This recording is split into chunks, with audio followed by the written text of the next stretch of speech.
Shalom, selamat pagi Bapak Ibu dan saudara-saudari sekalian. Bersyukur untuk hari yang luar biasa. Mari kita berdoa untuk menyiapkan mendengar renungan firman Tuhan. Selamat pagi Bapa di surga, kami bersyukur untuk penyertaan Tuhan sepanjang malam hingga pagi hari ini. Kami bangun dengan tubuh yang sehat. Kami siap menerima berkat yang baru. Jadikan hati kami tanah yang subur, yang siap ditabur benih firman Tuhan, sehingga firman-Mu berakar kuat di dalam hati dan pikiran kami. Firman-Mu adalah pelita bagi hidup kami. Dalam nama Yesus kami berdoa. Amin. Tema kita pagi ini membereskan sakit hati, diambil dari Mazmur 31 ayat 10 sampai 17. Kasihanilah aku ya Tuhan, sebab aku merasa sesak, karena sakit hati mengidaplah mataku, meranalah jiwa dan tubuhku. Sebab hidupku habis dalam duka dan tahun-tahun umurku dalam keluh kesah. Kekuatanku merosot karena sengsaraku, dan tulang-tulangku menjadi lemah. Di hadapan semua lawanku, aku tercela, menakutkan bagi tetangga-tetanggaku, dan menjadi kekejutan bagi kenalan-kenalanku. Mereka yang melihat aku di jalan lari daripadaku. Aku telah hilang dari ingatan seperti orang mati, telah menjadi seperti barang yang pecah. Sebab aku mendengar banyak orang berbisik-bisik, ada kegentaran dari segala pihak. Mereka bersama-sama bermufakat mencelakakan aku. Mereka bermaksud mencabut nyawaku. Tetapi aku kepadamu aku percaya ya Tuhan. Aku berkata, Engkaulah Allahku. Masa hidupku ada dalam tangan-Mu.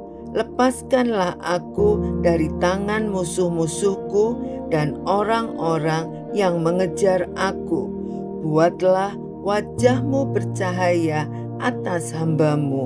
Selamatkanlah aku oleh kasih setia-Mu. Setiap orang pasti pernah merasakan sakit hati.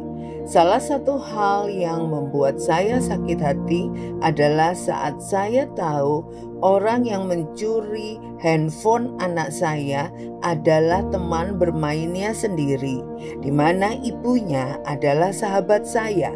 Saya tidak pernah menduganya sebagai pelaku karena kelakuannya menurut saya cukup baik. Beberapa kali saat ia kesulitan, saya menolongnya. Secara umum, penyebab sakit hati diantaranya rasa kecewa. Kecewa pada kenyataan, kecewa pada seseorang, pada diri sendiri, atau bahkan kepada Tuhan. Sakit hati bisa dialami siapa saja, termasuk orang benar. Sekalipun kita sudah berusaha hidup benar, melakukan hal positif bagi banyak orang, berusaha selalu melakukan kebenaran firman Tuhan, tetap saja ada kemungkinan orang melakukan sesuatu yang menyakiti hati kita. Daud adalah salah satu orang yang disebut Tuhan sebagai orang benar, dipuji sebagai orang yang berkenan di matanya. Toh ia juga berulang-ulang mengalami sakit hati. Daud hendak dicelakai Saul, dikhianati anak kandungnya sendiri, Absalom, dan sebagainya. Merasa sakit dan kecewa itu normal dan bukan dosa. Menjadi dosa saat kita membiarkan dan memelihara rasa sakit itu sehingga menjadi kepahitan, dendam, dan kebencian. Cara terbaik memulihkan sakit hati ialah menyerahkannya kepada Tuhan dan belajar menuruti firman-Nya, mengampuni jika diminta mengampuni, introspeksi jika diminta mawas diri. Sakit hati itu bagaikan sampah yang mencemari dan membusukkan hati kita jika kita terus memeliharanya. Mengampuni mendatangkan kelegaan. Dari masa remaja, saya sangat membenci ibu saya karena beliau sangat otoriter. Sehingga saya sangat terluka dan marah kenapa saya menjadi anak ibu saya. Bahkan saat saya dipaksa masuk kuliah kedokteran yang sangat saya tidak sukai. Tetapi sebagai anak tidak ada pilihan lain selain menuruti kemauan ibu saya meskipun terpaksa. Sewaktu saya mahasiswa, saya bertobat dan mengalami kasih mula-mula kepada Yesus. Hubungan saya dengan ibu saya dipulihkan. Saya menyelesaikan kuliah kedokteran dan bekerja sebagai dokter. Begitu banyak pasien-pasien yang belum mengenal Yesus, saya layani dan akhirnya percaya kepada Yesus. Saya sangat bersyukur ibu saya berperan besar dalam hidup saya, menemukan passion saya untuk melayani Tuhan dengan luar biasa. Serahkanlah segala sakit hati dan kecewa kita kepada Tuhan, maka hidupmu memuliakan Tuhan. Mari kita berdoa.